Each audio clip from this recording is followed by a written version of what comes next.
சரி, இன்றைக்கி வந்து ப்ரொமோவில் கூட பார்த்துருப்பீங்க நீங்கள், பெண் அதிகாரத்தில் இருத்தல், அதிகாரம் அளித்தல் அப்படின்ற ஒரு டாபிக். அதாவது விமன் எம்பவர்மெண்ட் அப்படின்னா அது கூட சேர்த்து நான் இன்னொன்று ஆக்சுவலாக ஒன்று போட்டிருந்தேன், அதை நான் சொல்லலை. ஃபெமினிசம், அதாவது பெண்ணியம்.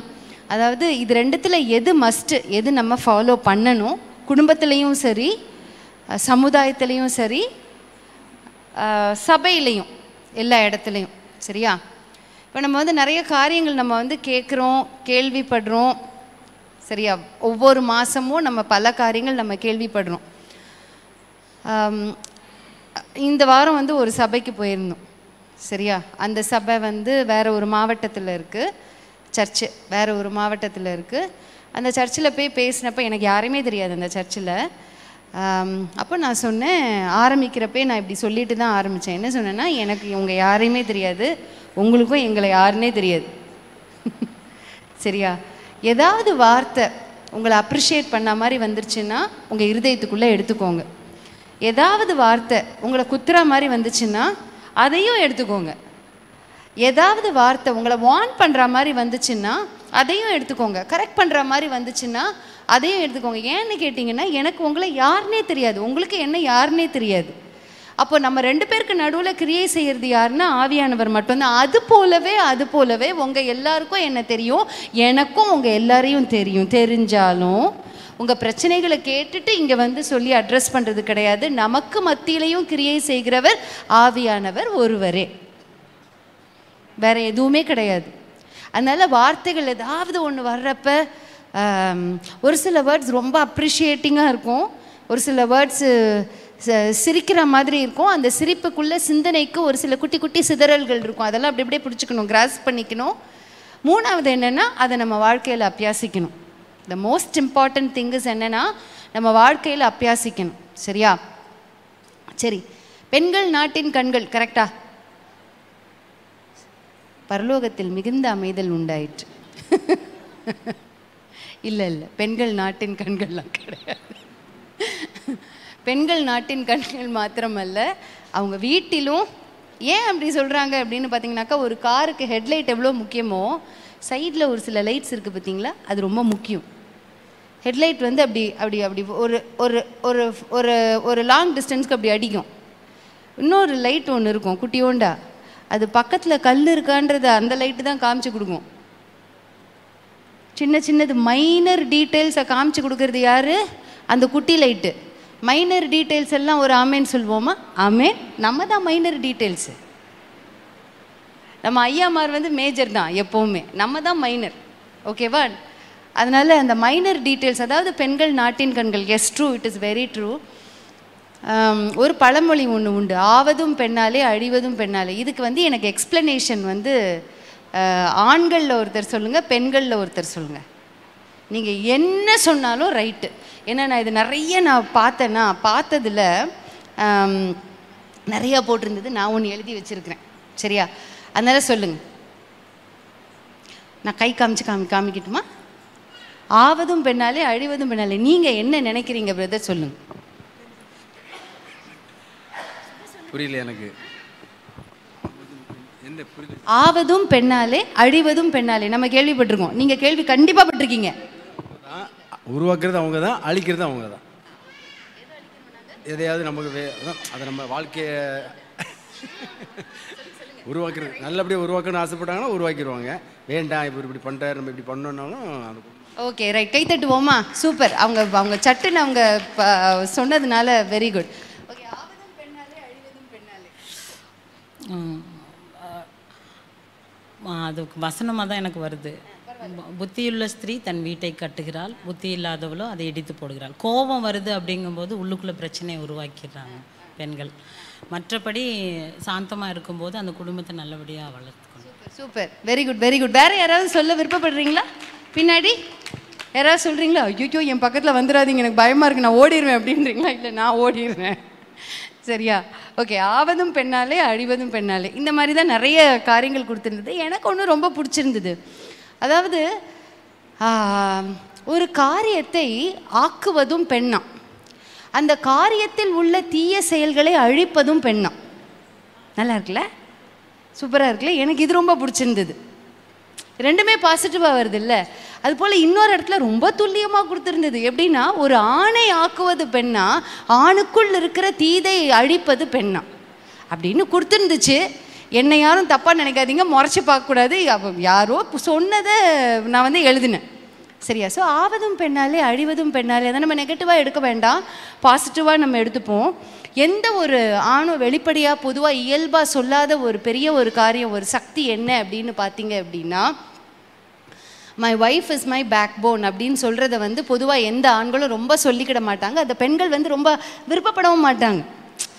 நம்ம யாரும் போய் நீ சொல்லு நீ சொல்லு நீ சொன்னால் தான் உனக்கு நான் ஹெல்ப் பண்ணுவேன் அப்படின்னு நம்ம சொல்லிக்கிட்டு இருக்கோம். சொல்கிறாங்களோ சொல்லலையோ அதை பற்றி கவலையே இல்லை. என் வேலை உங்கள் கூட நிற்கிறது, என் வேலை உங்கள் கூட நிற்கிறதுப்பா. நீங்கள் என்ன சொல்கிறீங்களோ நான் செய்கிறேன். நீங்கள் சொன்னால் என்ன, சொல்லலைன்னா எனக்கு என்ன வந்தது? நான் என் புருஷனுக்கு ஹெல்ப் பண்ணணும், அவ்வளோதான். I want to be a backbone, அவ்வளவுதான். புரியுதா? ஸோ இதில் நான் எப்போவுமே சொல்லுவேன்ல, எனக்கு ஒரு குரூப் ஒன்று இருக்குது, சரியா?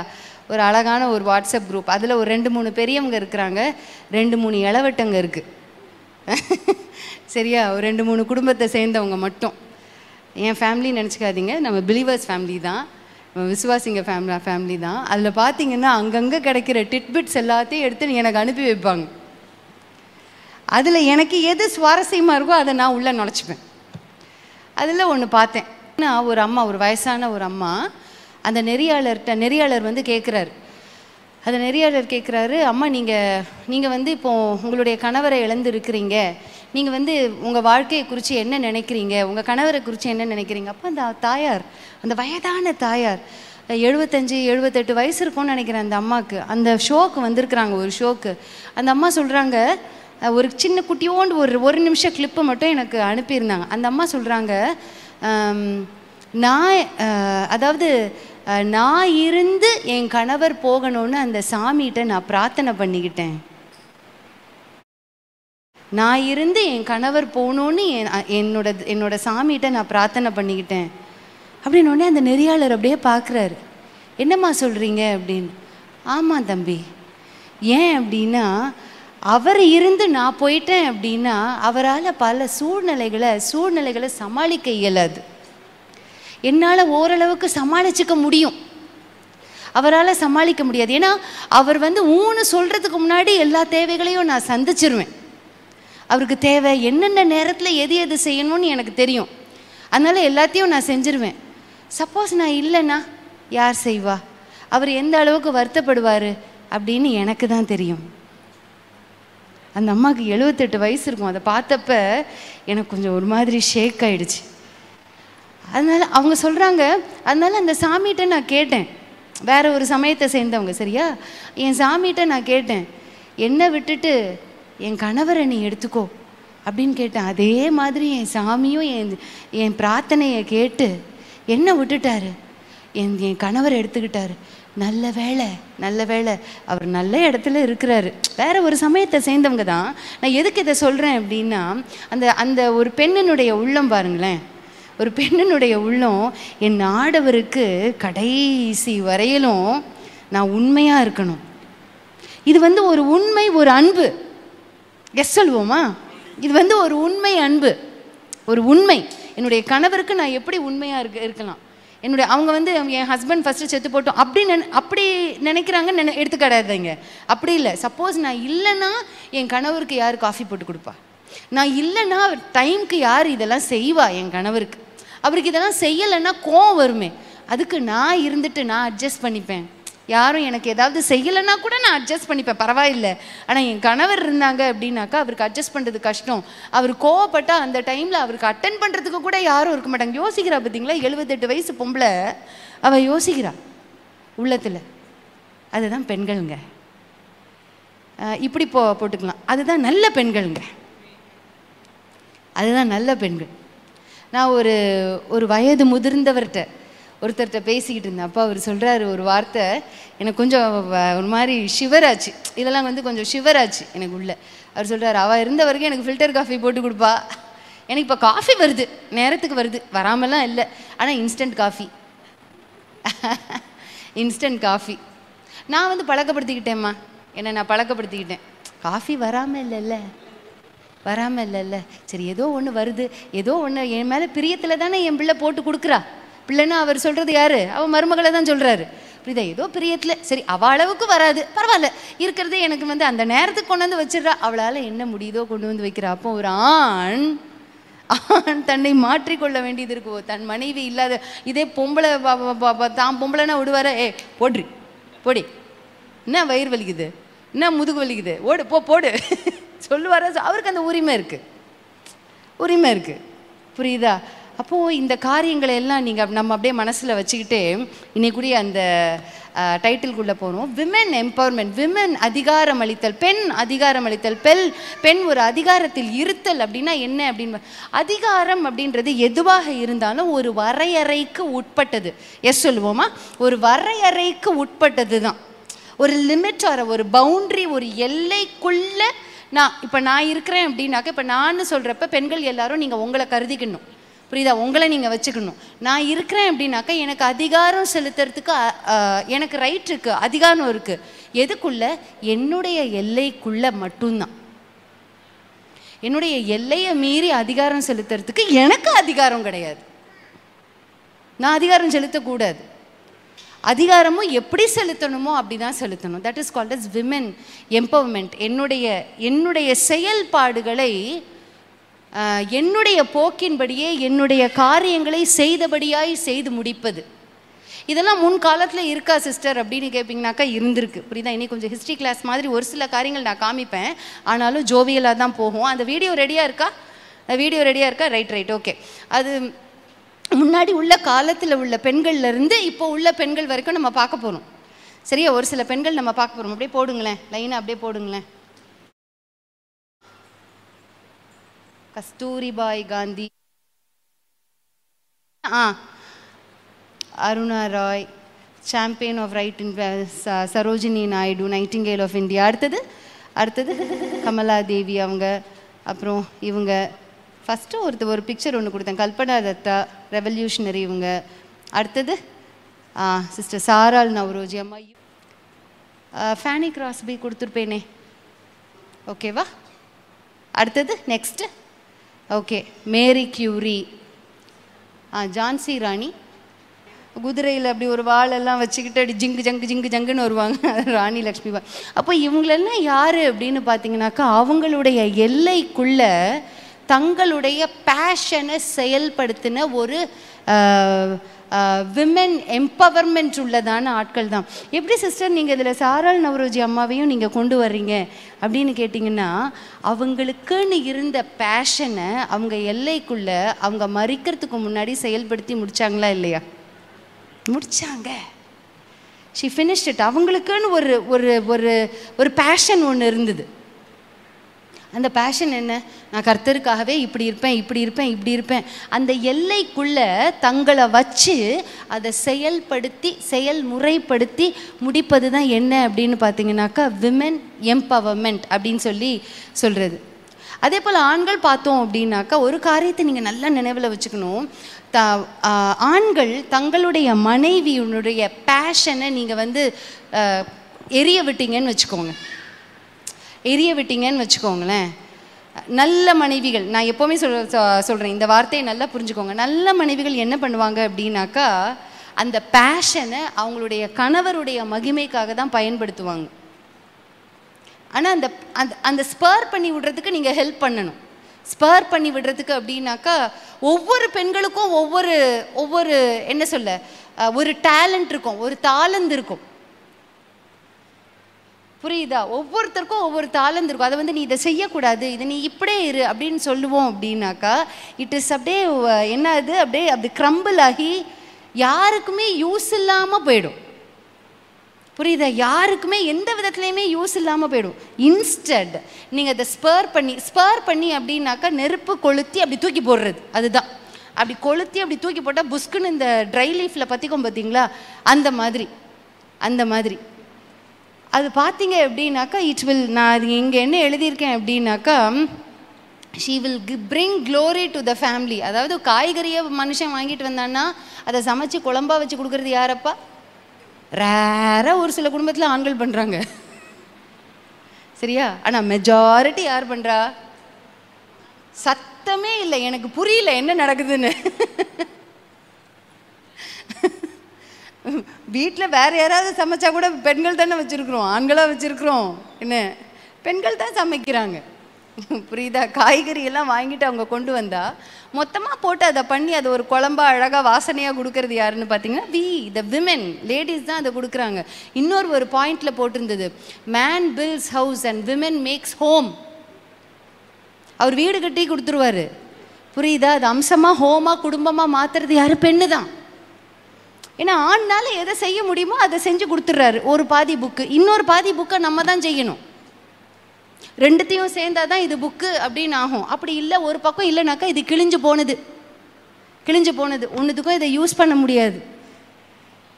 புரியுதா? அடுத்தது ஃபெமினிசம் அப்படின்ற அந்த ஒரு டைட்டில் ஒன்று சொன்னேன். ஃபெமினிசம் அப்படின்னா என்னன்னாக்கா பெண்ணியம் அப்படின்னு அர்த்தம். இது யார் ஆரம்பிச்சதுன்னா மேரி wollstonecraft அப்படின்னு சொல்லி யூகேல ஒரு பெண் தான் ஆரம்பித்தாங்க.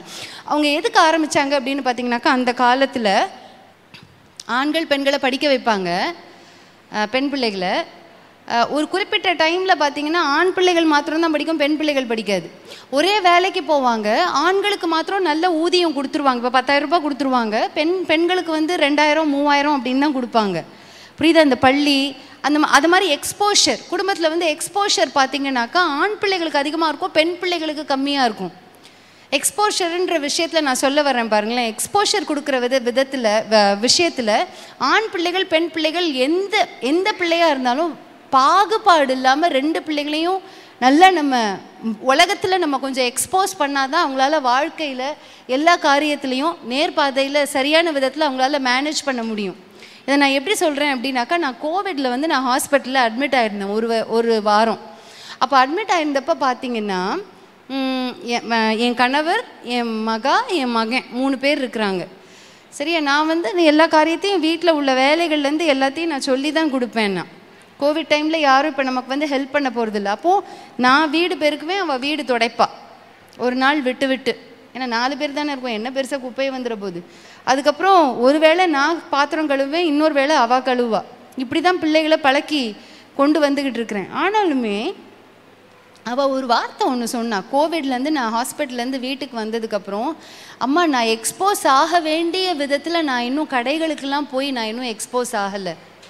ஏதோ ஒரு காரியத்தை, ஏதோ பாலோ யாரோ வந்து கொடுத்தாங்களாம், ஏதோ சொல்லி வச்சு பக்கத்து வீட்டிலேருந்தோ எங்கேயோ இருந்து வந்து கொடுத்தாங்களாம். சரியா? கொடுத்தப்ப அது என்ன விலை ஏது எனக்கு ஒன்றுமே தெரியல மம்மி அப்படின்னு சொல்லி சொன்னான். எப்படி வாங்கணும் அப்படின்றது எனக்கு தெரியல. நான் வீட்டில் அண்ணன்ட்டையும் கேட்க முடியாது, டேடிட்டையும் கேட்க முடியாது, ஏன்னா 2 பேருக்கும் தெரியாதுன்னு எனக்கு தெரியும். எனக்கு யார்கிட்ட கேட்குறதுன்னு எனக்கு ஒன்றுமே புரியல. அப்போ எக்ஸ்போஸ் ஆக வேண்டிய விதத்தில் பெண் பிள்ளைகளாக இருந்தாலும் ஆண் பிள்ளை, நான் நினச்சிக்கிட்டு இருந்தது என்னென்னா, நான் சரியாக தான் எக்ஸ்போஸ் பண்ணி வளர்த்துக்கிட்டு வரேன் அப்படின்னு நினச்சேன்.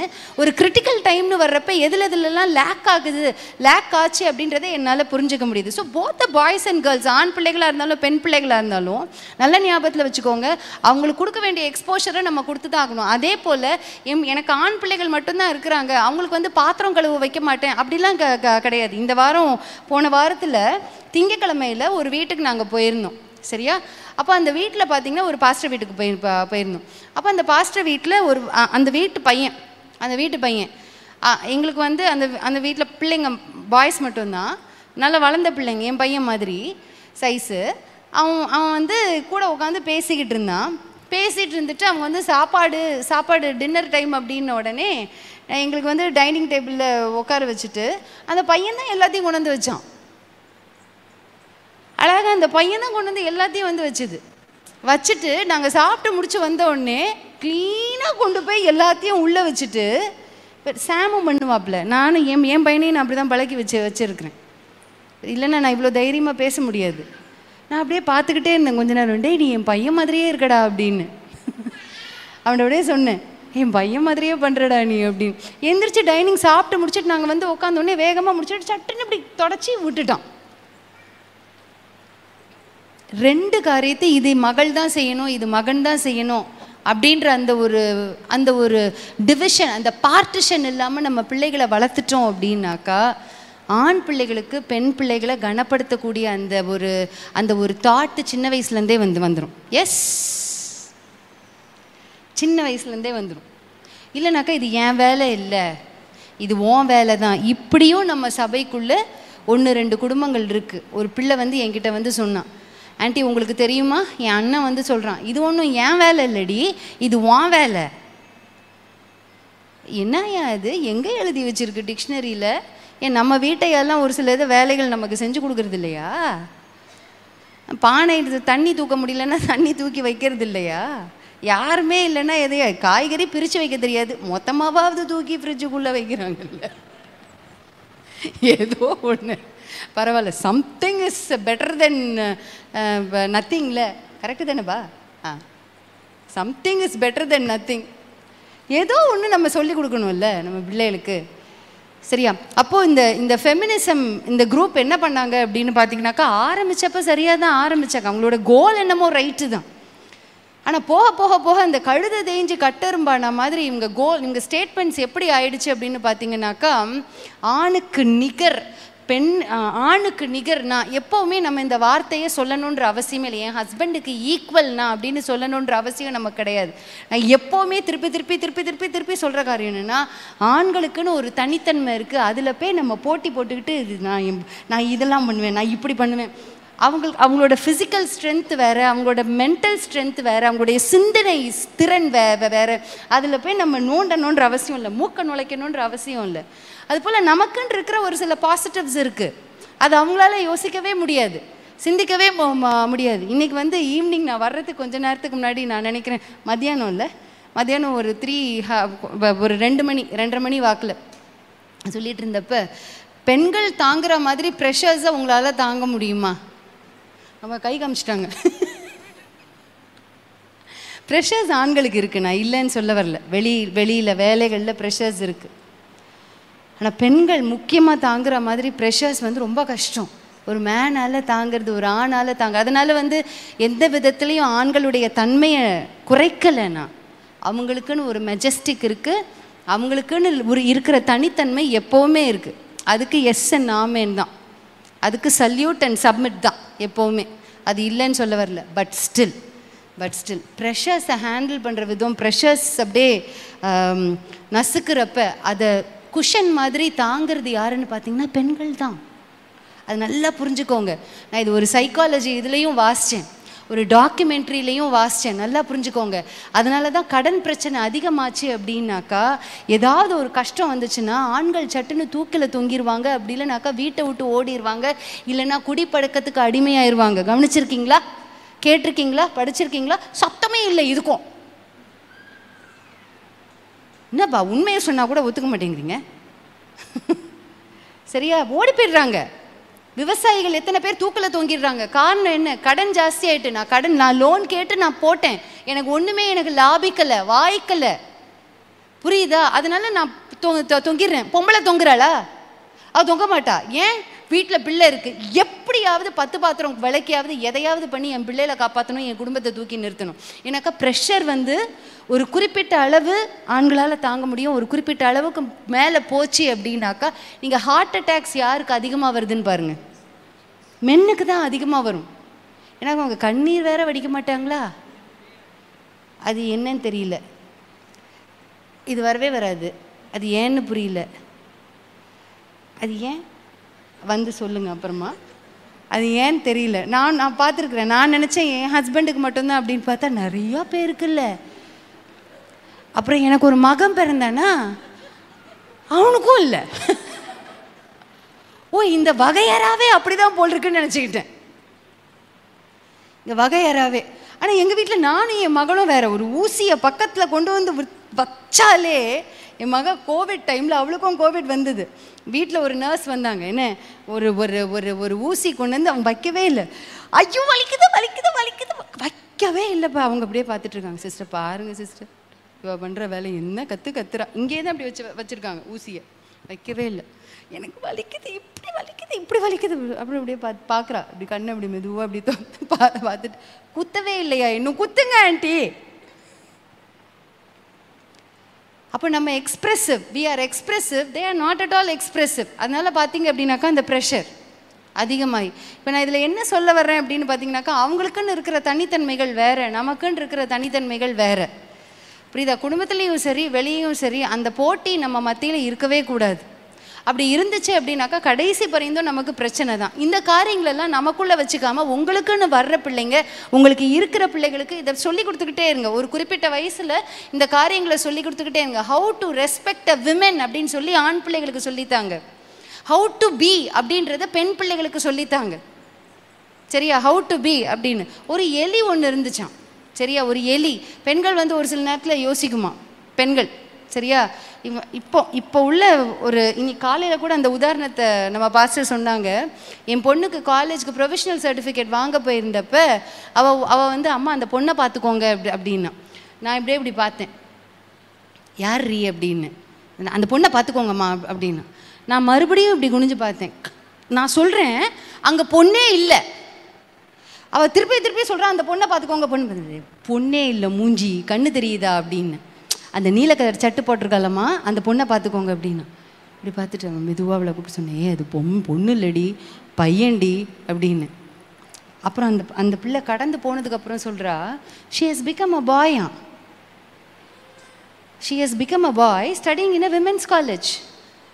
அப்படியே அசப்பில் நான் அசந்துட்டேன். அப்படியே அந்த வாடுறதெல்லாம் அந்த வடுவிலேருந்து எல்லாம் அப்படியே ஒரு ஆணை போல். எதுக்கு உனக்கு இந்த இது? எதுக்கு உனக்கு இந்த இன்செக்யூரிட்டி? ஒரு இன்டர்வியூவில் பார்த்துட்டு இருந்தேங்க. ஒரு பொண்ணு சொல்கிறா, when I dress like a man நான் வந்து ரொம்ப கான்ஃபிடென்ட்டாக ஃபீல் பண்ணுறேன். ஏன் ஒரு சேலையை கட்டினா உன்னால் கான்ஃபிடென்ட்டாக ஃபீல் பண்ண முடியலையா? என் சேலையில் உனக்கு அந்த கான்ஃபிடென்ஸ் கிடையலையா? நமக்குன்னு ஒரு சில உடைகள் இருக்குல்ல, அந்த உடையில் உனக்கு கான்ஃபிடென்ஸ் கிடைக்க மாட்டேங்குதா? ஏமா? அவங்களுக்குன்னு ஒரு உடுப்பு இருக்குது, புரியுதா? அதுலேயே நீ போய் மூக்க நுழைக்கிற. நம்மளா இருந்துட்டு போகலாம்ல. இதுக்கு தான் ஒரு எலி ஒன்று இருந்துச்சான். இதை சொல்லிட்டு சொல்லணும்னு நினச்சேன். எலி ஒன்று இருந்துச்சு. அந்த எலி வந்து ஒரே துக்கம் ஓடிச்சு. சாமி நான் வந்து எனக்கு பயமாகவே நான் பயந்துக்கிட்டே வாழ்க்கையை நடந்துக்கிட்டு இருக்க வேண்டியது இருக்குது. எப்போ இந்த பூனை வந்து என்னை கொல்லுமோன்னு தெரியல.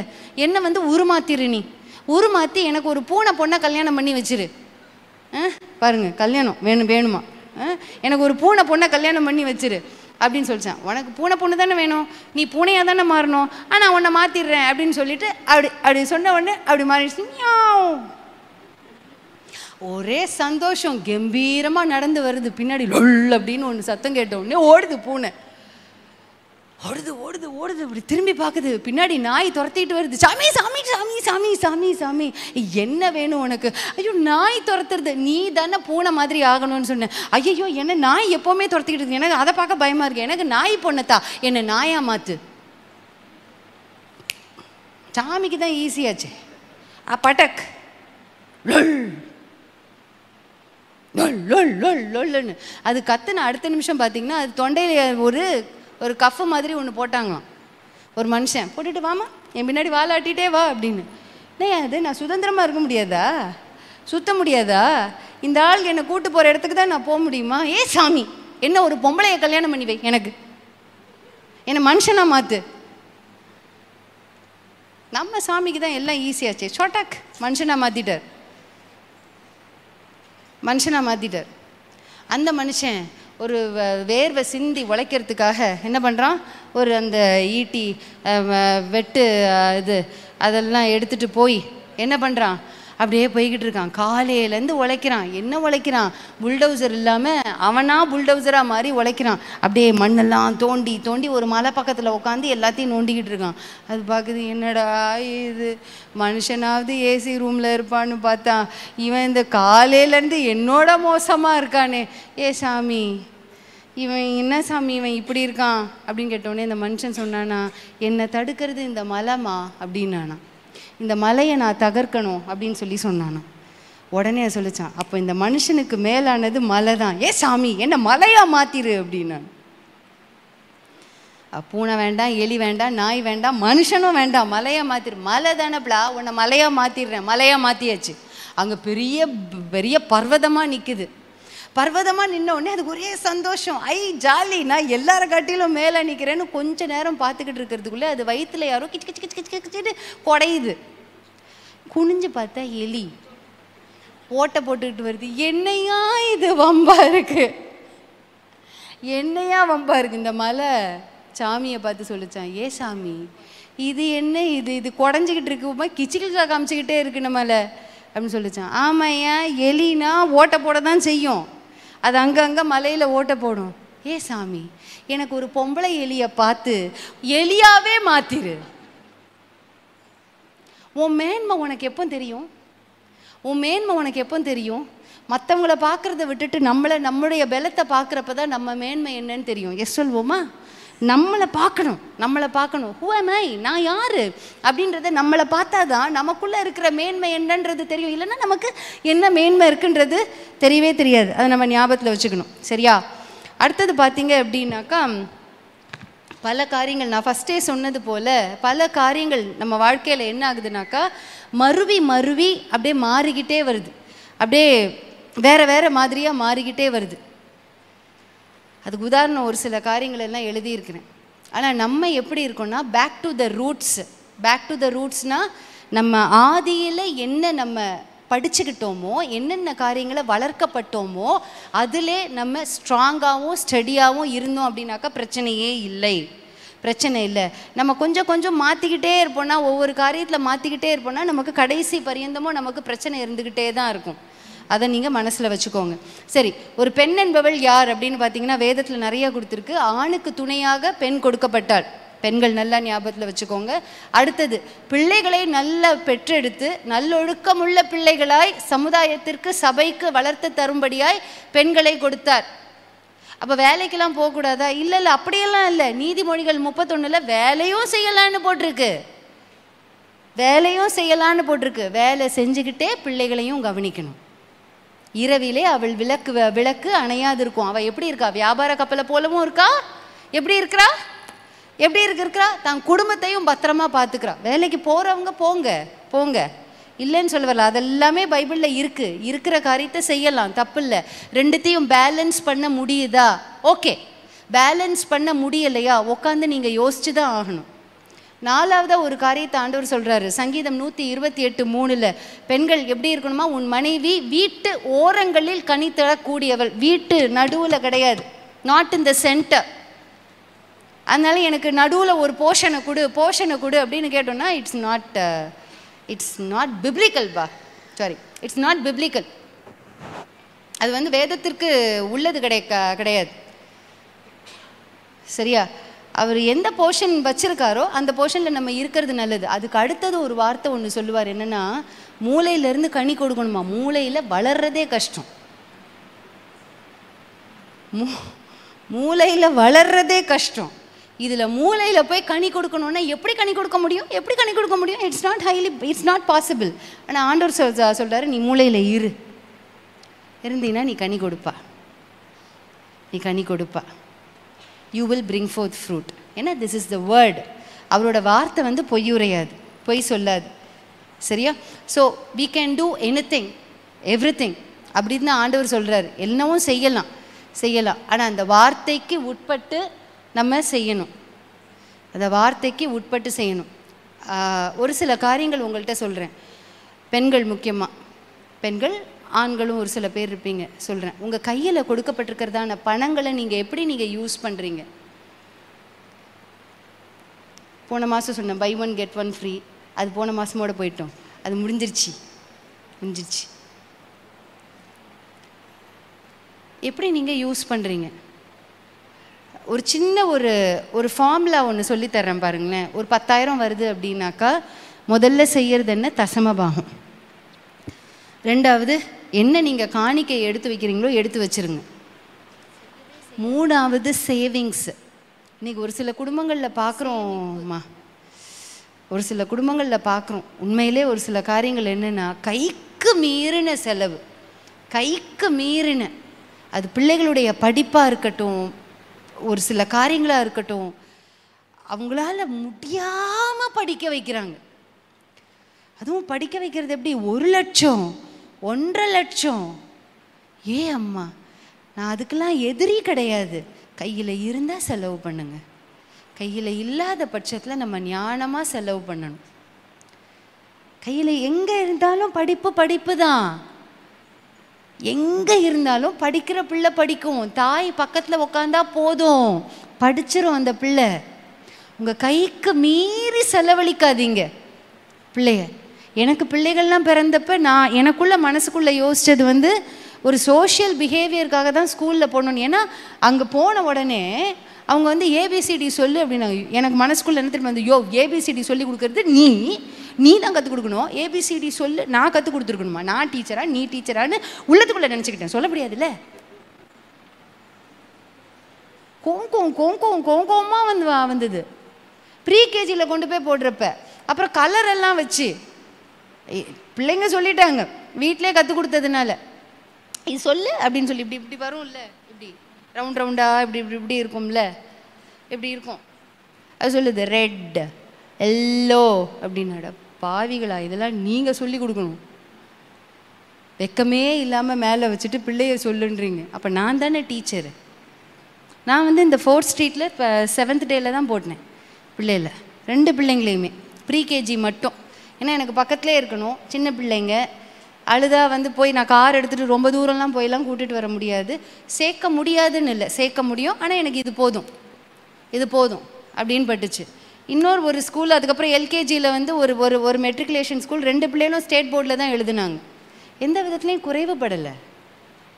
எந்த விதத்துலையும் ஆங்கிலம் பேசுகிறதுலையோ தமிழ் பேசுகிறதுலையோ பண்புகள்லையோ அவங்களுடைய ஒழுக்கங்கள்லையோ குறைவுபடலை. தேவஜனமே குறைவுபடலை. நமக்கு கையில் என்ன இருக்கோ அதை நல்ல முறையில் பிள்ளைகளுக்கு நம்ம செலவு பண்ணால் போதும். அதுக்கு மேலே ரொம்ப ஜாஸ்தியாக யாரை பார்த்தோம் நம்ம சூடு போடணுன்ற அவசியமே கிடையாது.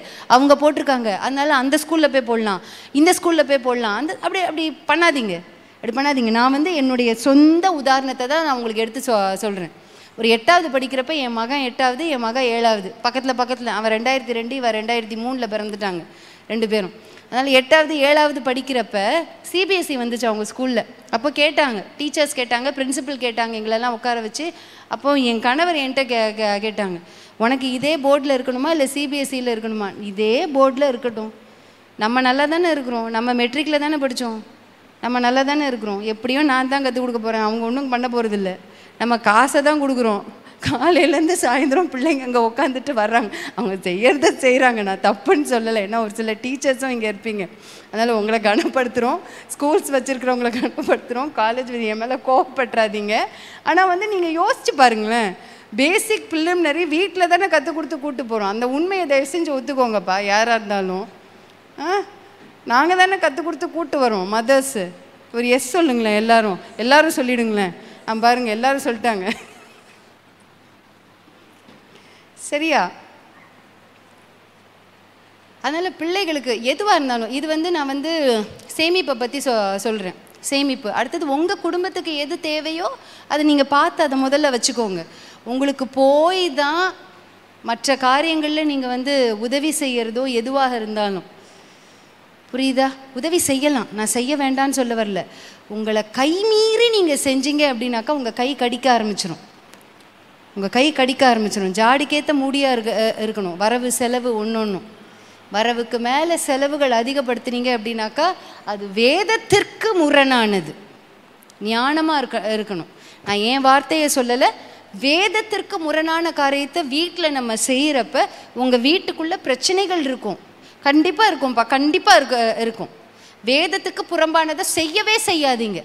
பண விஷயங்களில் முக்கியமாக செய்யவே செய்யாதீங்க. நீங்கள் செஞ்சீங்கன்னா வீட்டுக்குள்ளே பிரச்சனை வரும். அந்த பிரச்சனையை யார் சந்திக்க போகிறா? புருஷனும் மனைவியும் நீங்கள் தான் சந்திக்கணும். மண்டையை பிச்சு நம்ம உங்களால் தான் இந்த பிரச்சனை, ஒன்னால தாண்டி இந்த பிரச்சனை, நான் சொன்னப்ப நீ கீழ்ப்படிஞ்சியா, யோ நான் சொன்னதை நீ கேட்டியா? வார்த்தை தடிக்கும், வார்த்தை தடிச்சிரும். வார்த்தை தடிக்க விட்டுறாதீங்க, முக்கியமாக பெண்கள். அட்டா புட்டா இதெல்லாம் நடக்கிறத தான் நான் சொல்கிறேன். வெட்டிடுவேன், குத்திடுவேன். என்னப்பா இது காயிலங்கடையாக நடத்திக்கிட்டு இருக்கோம் நம்ம. போட்டு அதை அட்டி இதை ஒட்டை பற்றையாக வச்சுருக்கோம், இல்லை கறிக்கடை ஏதாவது வச்சுருக்கோமா? வெட்டு, ஒரே துண்டு போடு, அதை வெட்டு இதை வெட்டு, இந்த மாதிரி தடித்த வார்த்தைகள் போட்டுட்டா ஆண்களோட மனசில் பார்த்திங்கன்னா அது மனசில் அப்படியே நின்றுடுமா. அவங்க அப்புறம் அவங்களுக்கு அது கஷ்டமாக இருக்கும். நம்ம மறந்துடுவோம், நம்ம ஒரு லூஸு மாதிரி ஒரு சில நேரத்தில் நான் சொல்கிறது நான் பெண்களை வச்சு பெண்களில் மட்டும் சொல்கிறேன். நம்ம பேசிட்டு நம்ம மறந்துடுவோம். நான் சொல்கிறது ரைட்டு தானே? கிராக் பாட் மாதிரி பண்ணிடுவோம். I mean myself. But they won't forget. அவங்க ஒரு மாதிரி கட்டியான ஆட்கள். ஆண்கள் குவைட்டாக இருக்காங்கன்னா எப்போ எல்லாத்தையும் சேர்த்து வச்சுக்கிட்டே இருப்பாங்கன்னு நினைக்கிறேன். அப்படின்னு சேர்த்து வச்சுட்டே மொத்தமாக இருந்துட்டு அப்புறம் என்ன பண்ணுவாங்கன்னு தெரியாது. அதனால் நம்ம ஜாக்கிரதையாக இருக்கணும். வெட்டு 1 துண்டு 2ன்னு தேவையில்லாத வார்த்தைகள்லாம் யூஸ் பண்ணி, தடித்த வார்த்தைகள் எப்போவுமே குடும்பத்தில் எப்போவுமே யூஸ் பண்ணவே கூடாது. அதெல்லாம் ஞாபகத்தில் வச்சுக்கோங்க. அடுத்தது, பெண்கள் தந்தையை இன்ட்ரடியூஸ் பண்ணுறப்ப, how to you introduce your husband to your wife? உங்களுடைய கணவரை உங்கள் பிள்ளைக்கு நீங்கள் எப்படி இன்ட்ரடியூஸ் பண்ணுறீங்க? நல்லா மேன்மையாக இன்ட்ரடியூஸ் பண்ணுங்கள். எஸ் சொல்வோமா? நல்லா மேன்மையாக அவங்களுடைய வேலையை நல்லா மேன்மையாக இன்ட்ரடியூஸ் பண்ணுங்கள். ஒருவேளை அந்த அந்த அந்த ஆண் வந்து என்ன வேலை வேணாலும் செய்யலாம். புரியுதா? ஒரு சில ஆண்கள் வந்து போலீஸ் டிபார்ட்மெண்ட்டில் இருப்பாங்க, ஒரு சில ஆண்கள் அட்வொகேட்ஸாக இருப்பாங்க. இந்த வேலை தான் தகுதி உள்ளது, இந்த வேலை தகுதி இல்லை அப்படின்ற மாதிரி பெண்கள் வந்து சொல்லிக் கொடுக்கவே கூடாது எப்போவுமே. இதை நான் ஏன் சொல்கிறேன்னா, ஒரு சில நாட்கள் ஒரு போன மாதத்தில் ஒரு குட்டி பையன்ட்ட, ஒரு 8வது படிக்கிற பையன்ட்ட அவனை கூப்பிட்டு என்னடா படிக்கிற அப்படின்னு கேட்டேன். நம்ம சர்ச்சு தான், இங்கே தான். நான் துல்லியமாக எந்த இடம்னு சொன்னால் கண்டுபிடிச்சிருவீங்க, அதனால் நான் சொல்ல மாட்டேன். 8வது படிக்கிறேன் ஆண்டி அப்படின்னா. எங்கடா படிக்கிற அப்படின்னா. உடனே அவன் சொன்னான், கவர்மெண்ட் ஸ்கூல் தான் அப்படின்னா. உடனே நான் திருப்பியும் கூப்பிட்டேன் அவனை. சொல்லிவிட்டு அப்படி திரும்பினான். இங்கே வாடா அப்படின்னு. என்ன படிக்கிற, எங்கே படிக்கிற? 8வது படிக்கிறேன் ஆண்டி, கவர்மெண்ட் ஸ்கூல் தான் அப்படின்னா. எங்கே படிக்கிற, என்ன படிக்கிற அப்படின்னு திருப்பி அங்கே கேட்டேன். அவன் பயந்துட்டான். என்னடா இவ்வளோ பக்கத்தில் இருந்து சொல்கிறான், ஆண்டிக்கு காது எதுவும் கேட்கலையான்னு தெரியலையே, எதுக்கு கேட்குறாங்கன்னு தெரியலையே அப்படின்னு. என்ன படிக்கிற, எங்கே படிக்கிறம்மா அப்படின்னு. 8th ஸ்டாண்டர்ட் ஆண்டி, 8th அப்படின்னு இப்படி காமிச்சான். அவன் நினச்சிக்கிட்டான் எனக்கு காது ஏதோ டமாரம் ஆகிடுச்சின்னு. 8th aunty, 8th. 8th. அப்புறம் எங்கே படிக்கிற அப்படின்னு. கவர்மெண்ட் ஸ்கூலில். வெரி குட், இங்கே வா அப்படின்னு கூப்பிட்டு அவனை பக்கத்தில் உட்காத்தி வச்சு சொன்னேன். ஏன் கவர்மெண்ட் ஸ்கூல் தான்னு சொன்னேன்? ஏன் அப்படி சொன்னேன்? அது ஸ்கூல் தானே, அதை குறித்து பெருமை பாராட்டணுமா இல்லையா? இப்போ உன் பிள்ளை நீ சிபிஎஸ்சியில் போட்டிருக்க, என் பிள்ளையில் ஸ்டேட் போர்டில் போட்டிருக்கனால என் பிள்ளை குறை கிடையாது. உன் பிள்ளை கவர்மெண்ட் ஸ்கூலில் போட்டிருக்க, என் பிள்ளையை நான் சிபிஎஸ்சியில் போட்டிருக்கனால நீ குறையா? உன் பிள்ளை குறையா? எல்லாரும் படிப்பு தானே நம்ம படிக்கிறோம். எல்லாரும் அவங்கவுங்க திராணிக்கு ஏற்ற மாதிரி தானே நம்ம சேர்த்து விட்ருக்கோம். அதனால ஒன்றும் தப்பில்லை. எனக்கு என்ன கையில் இருக்கோ அதை நான் சேர்த்து விட்ருக்கேன். அப்போ ஒரு பெண் என்பவள் அதை சொல்லி கொடுத்து அந்த பிள்ளைக்கு சொல்லி கொடுத்துருந்தா அந்த பிள்ளைக்கு வந்து தான் மேன்மையாக இருக்கிறது அந்த பிள்ளைக்கு தெரிஞ்சிருக்கும். கவர்மெண்ட் ஸ்கூலில் போடுறதை பற்றி தப்பே கிடையாது. ஒரு எஸ் சொல்லுவோமா, அதில் ஒன்றும் தப்பு இல்லை. எத்தனை பேர் கவர்மெண்ட் ஸ்கூலில் படித்து சூப்பராக இருக்காங்க. நம்ம சர்ச்சில் முன்னாடி ரெபேக்கா, ஜெமீமா, கெட்ஸியான்னு 3 பிள்ளைங்க இருப்பாங்க. அவங்க இங்கே தானே பக்கத்தில் ஒரு கவர்மெண்ட் ஸ்கூலில் படித்தாங்க. என்ன சூளமேடு அசோக் பில்லரில் ஒரு கவர்மெண்ட் ஸ்கூலில், கேர்ள்ஸ் கவர்மெண்ட் ஸ்கூலில் படித்தாங்க. அவங்க படித்து நல்ல நிலையிலேருந்து ஒருத்தி யூஎஸில் இருக்கா, ஒருத்தி ஆஸ்திரேலியாவில் இருக்கா, ஒருத்தி இங்கே தான் இருக்கா, நல்ல வேலையில் இருந்துக்கிட்டு இருக்கா. என்ன குறைன்னு கேட்குறேன்னா, என்ன குறை? நல்லா படிக்கிற பிள்ளைங்க. முதல்ல உள்ளவ பிடிஎஸ், 2வது உள்ள பிஆர்க்கு ஆஸ்திரேலியாவில் செட்டில் ஆயிருக்கா. இன்னொருத்தி நியூட்ரிஷன் அண்ட் டயட்டிக்ஸ்ன்னு நினைக்கிறேன். நல்ல செட்டில்மெண்ட்டு 3 பிள்ளைங்களும். என்ன குறைங்க? என்ன குறை? நம்ம வந்து நம்மளுடைய சிந்தனைகளை இப்படி தான், இதுனா இப்படி. முக்கியமாக பெண்களுக்கு இந்த ஞானம் நம்ம இருக்கணும். பெண்களுக்கு இந்த ஞானம் இருக்கணும். பிள்ளைகளுக்கு நம்ம எதை போதிக்கிறோம், இதை நம்ம செய்யறதுக்கு நம்ம சரியாக இருக்கிறோமா அப்படின்றத யோசித்து பார்த்துக்கோங்க. யோசித்து பார்த்து ஒவ்வொரு காரியங்களை நம்ம செய்வோம். இதை நான் சொல்லிட்டேன். அடுத்தது வந்து கெட்ட வார்த்தைகள், தடித்த வார்த்தைகள், முறைகேடான ஜெஸ்டர்ஸ். இதை வந்து நம்ம செய்யக்கூடாது. புரியுதா? முறைகேடான ஜெஸ்டர்ஸ் நம்ம செய்யக்கூடாது. கடைசியாக இந்த ஒரே ஒரு கதையை மட்டும் நான் அவங்கள்ட்ட சொல்லிட்டு வந்தேன். நான் 1/2 மணி நேரம் தான் இன்றைக்கி எடுப்பேன், நீங்கள் 1/2 மணி நேரம் நீங்கள் பேசணுன்னு. மறுபடியும் எனக்கு தான் அதை ஒத்துக்கிட்டு தான் ஆகணும், வேறு வழியே இல்லை. ரொம்ப மோசம். சரியா? கடைசியாக இந்த ஒரு கதை மாத்திரம் சொல்லிவிட்டு நான் அப்படியே முடிச்சிடுறேன். ஒரு சில நேரத்தில் நம்ம வீட்டில் சூழ்நிலைகள் மாறவே மாறாது. ஒரு ஆள் இருந்தார். அவர் ஆண்டவர்கிட்ட கேட்டார், ஆண்டவரே, நான் போகிற வழியில் இந்த பெரிய பாறை இருக்குது, இது ஏன் இப்படி இருக்குது, இது நீங்கள் ஏதாவது செய்யக்கூடாதா நான் உங்கள் பையன் தானே, ஏன் நீயே தள்ளு, நான் உனக்கு ஹெல்ப் பண்ணுறேன் அப்படின்னு சொன்னாராம். அப்போ அவன் தள்ளுறான். நாட்கள் கடந்து போகுது, மாதங்கள் கடந்து போகுது, வருஷங்கள் கடந்து போகுது, ஒரு 2-3 வருஷம் ஆயிடுது. அப்போ ஆண்டவர் மேலே ஒரு சலிப்பு வந்துடுது. என்னையா நீர் போகிற வழியில் பாறை இருக்குன்னா இதை கூட நீங்கள் அகற்ற மாட்டேங்குங்க, தள்ளுன்னா நான் 1 வருஷமாக தள்ளிக்கிட்டு தான் இருக்கிறேன், இது என்ன தள்ளியா போயிடுச்சு, கொஞ்சமாவது உமக்கு இது இருக்குதா அப்படின்னு இவர் கேட்டாராம். யார்? இந்த ஆள். இந்த ஆள் கேட்ட உடனே அவர் சொன்னாராம், டே உன் கையை பாரு அப்படின்னு பார்த்தா இப்படி இருந்துதான், பயில்வான் மாதிரி இப்படி இருந்து. அப்போ தான் அந்த ஆள் அவர் உடம்பையே அவர் பார்க்குறாரு, இப்படி பயில்வான் மாதிரி இருந்துதான். அப்போ சொன்னாராம், இப்படி ஒன்றை மாற்றணுன்றதுக்காக தான் உன் வழியில் நான் பாறையை வச்சேன். பாறையை தூக்கி போடுறது எனக்கு லேசான காரியம். பாறையை தூக்கி போட்டுட்டா என்ன, எனக்கு என்ன. இந்த கதையை நான் ஏன் சொல்கிறேன் அப்படின்னாக்கா, நம்ம வாழ்க்கையில் ஒரு சில சூழ்நிலைகள் மாறாமே இருக்கும். நான் கூட ஆண்டவர்கிட்ட ஒரு சூழ்நிலையை வச்சு பல வருஷமாக கேட்டுக்கிட்டு இருக்கேன், பல வருஷமாக கேட்டுக்கிட்டு இருக்கேன், பல வருஷமாக. நான் சொல்கிறேன், மாற்றமே இல்லை.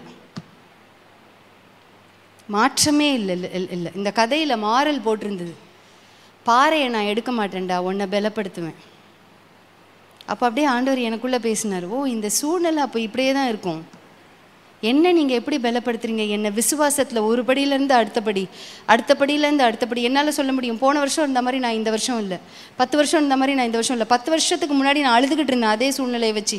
ஆனால் இன்றைக்கி அந்த சூழ்நிலை ஏன் இதாக மாட்டேங்குது? அப்போ இன்னும் வேறு மாதிரி நம்ம ஒர்க் அவுட் பண்ணணும். நான் என் ஆவிக்குரிய வாழ்க்கையில் இன்னும் நான் ஒர்க் அவுட் பண்ணி ஆகணும். இதுதான் நம்ம லெசனாக எடுத்துக்க வேண்டியது.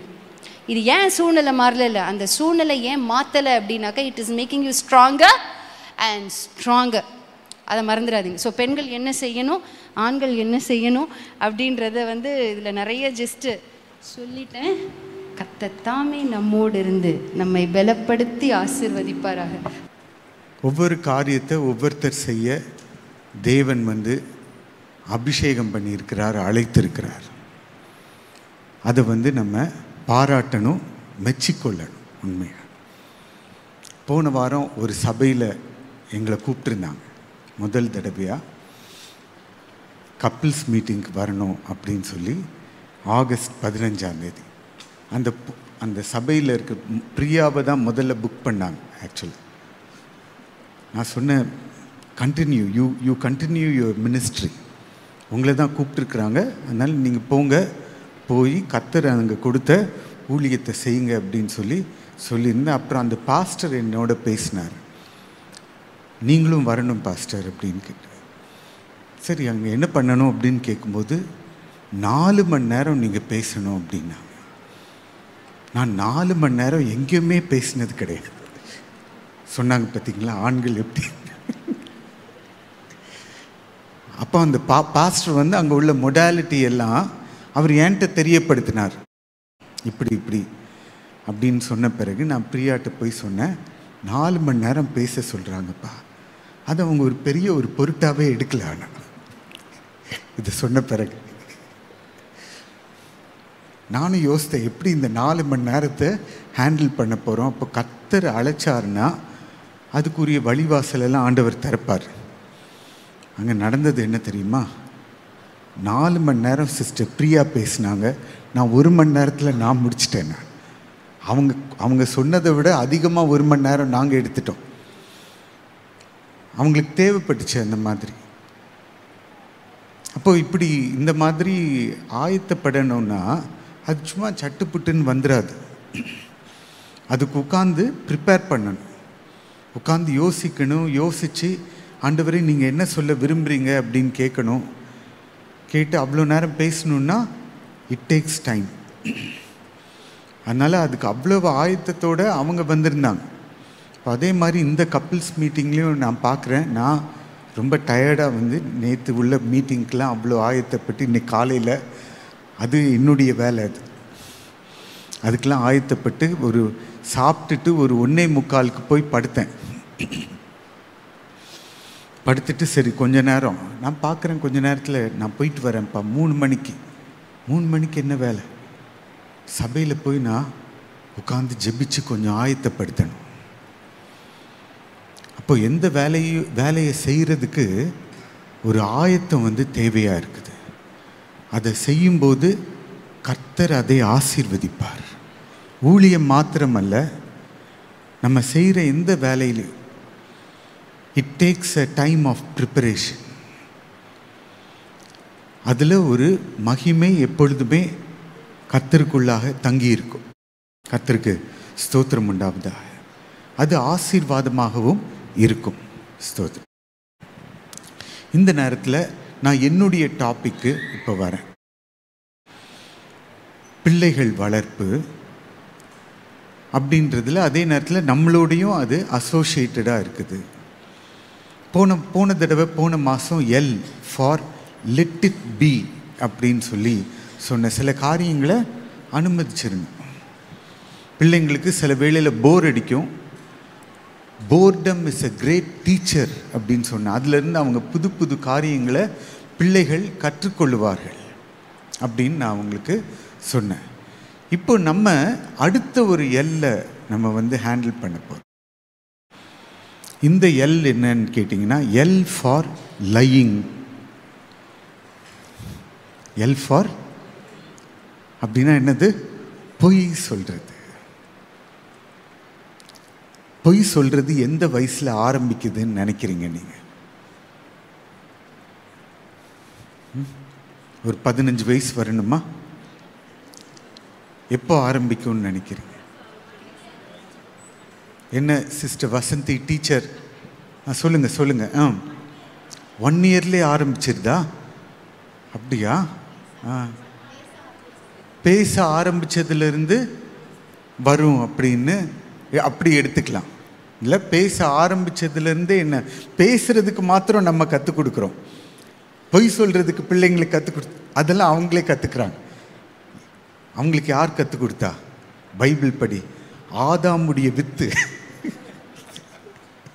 அது வந்துக்கிட்டே இருக்குது. அது உங்களுக்கும் வந்துச்சு, நம்ம பாட்டி தாத்தாவுக்கும் வந்துச்சு, அப்பா அம்மாவுக்கு இப்போது அடுத்த பிள்ளைங்களுக்கு நம்ம சொல்லி கொடுக்காமலே என்ன வந்துடுது? அது வந்துடுது.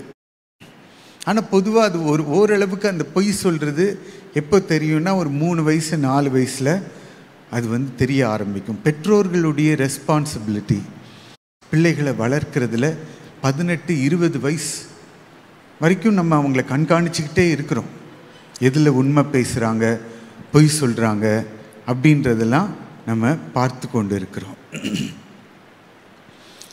சின்ன பிள்ளைங்க ஆரம்பிக்கும்போது அது பொய் சொல்கிறது ஒரு பாஸ்ட் டைமாக தான் ஆரம்பிப்பாங்க. ஸ்கூல்லேருந்து வீட்டுக்கு வருவாங்க. நீங்கள் நல்ல நீள பென்சில் கொடுத்துருப்பீங்க, அவங்க 2 குட்டி பென்சில் கொண்டு வருவாங்க. எப்படி இந்த பென்சில் வந்துச்சு? பக்கத்தில் என் ஃப்ரெண்டு கொடுத்தாம்மா. இவன் என்ன பண்ணியிருப்பான்? அங்கேருந்து ஃப்ளிக் பண்ணியிருப்பான். ஆனால் சொன்னது அது ஒரு பாஸ்ட் டைமாக தான் முதல்ல அது பிள்ளைங்க ஆரம்பிக்கிறாங்க. நம்மளும் அப்படி தான் இருந்திருப்போம் நம்ம சின்ன வயசில். நீங்கள் கொஞ்சம் யோசித்து பாருங்கள். அப்போ நாள் போக போக இந்த பொய் எப்படி ஆகுது? நம்ம சில எதிர்பார்ப்புகளை பிள்ளைகள்கிட்ட வச்சுருக்கோம். நீ இந்த மார்க் வாங்கினாதான் நான் உன்னை பற்றி திருப்தியாக இருப்பேன், இந்தந்த காரியங்களை செய்யணும்.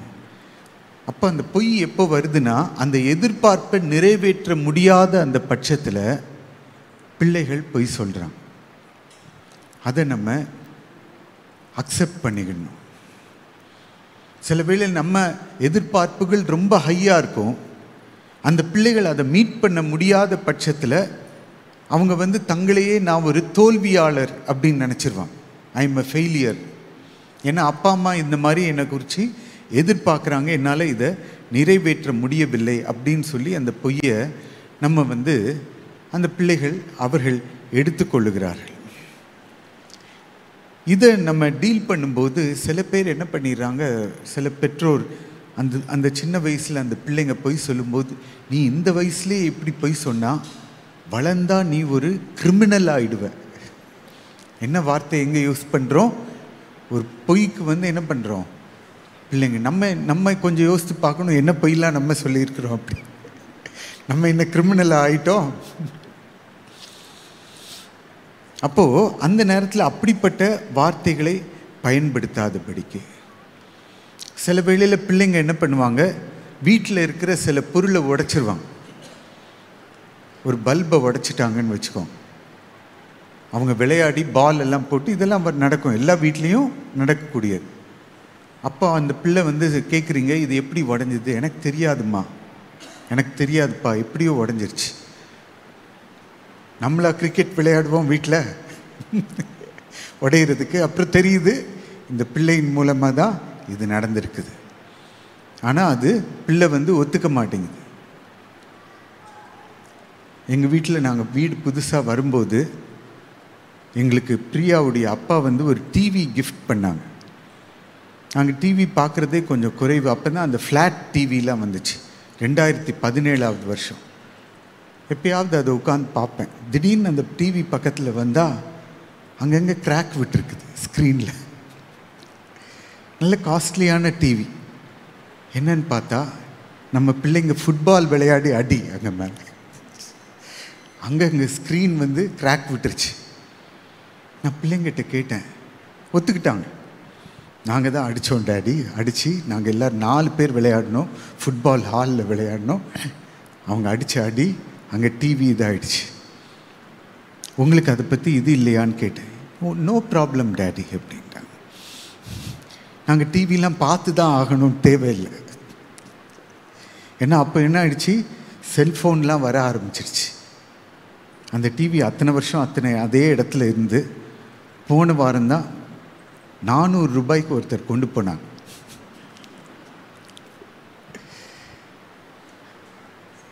அதை ரிப்பேர் பண்ணுறதுக்கு பார்த்தா புது டிவி என்ன விலையோ அதே விலைக்கு அந்த ஸ்க்ரீனை இது பண்ணுறதுக்கு கேட்டாங்க. அப்போ சில வேளையில் விளையாட்டுத்தனமாக இந்த மாதிரி இது உடஞ்சிருது. சில வேளையில் பிள்ளைகள் அதை ஒத்துக்கொள்ளுகிறது இல்லை. அந்த நேரத்தில் சரி தெரியுது இவங்க தான் பண்ணாங்க அப்படின்னா என்ன பண்ணலாம், உட்காந்து தொடர்ந்து அதே ஸ்க்ரூ பண்ணிட்டு இல்லாமல் பிள்ளைங்களுடைய அட்டென்ஷனை கொஞ்சம் பொறுப்பாக அதை திருப்பி விடணும். தெரியுது நீ தான் உடைச்ச, போ ஒரு பல்பு வாங்கிட்டு வா, இல்லாட்டி என் கூட வா.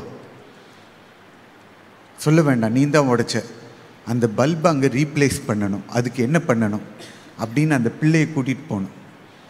அந்த பிள்ளையை என்ன பண்ணணும், கொஞ்சம் அலைய வைக்கணும் நம்மளோட சேர்ந்து. அப்போ தெரியும் ஒரு பல்பு நம்ம உடைச்சோன்னா இவ்வளோ அலைய வேண்டியது இருக்குது, அதில் இவ்வளோ காரியங்கள் அதில் அடங்கி இருக்குது அப்படின்னு சொல்லி அந்த பிள்ளைக்கு சொல்லாமல் நம்ம கற்றுக் கொடுக்குறோம். அடுத்த தடவை நீ ஏதாவது உடைச்சி ஏதாவது பொய் சொன்னா அதுக்கு நீ தான் பொறுப்பு, நீ தான் அதை பார்த்துக்கணும் அப்படின்னு என்ன பண்ணுறோம், அந்த பிள்ளைய ஒரு பொறுப்பு உணர்வுக்குள்ளாக நம்ம கொண்டு வருகிறோம். we have to fix the problem. அந்த பிள்ளை சரியாயிடும் கடவுள் கிருபையினால். என்ன அப்படி சொல்லிட்டு எங்கே போயிடப்போகுது? ஆமென்.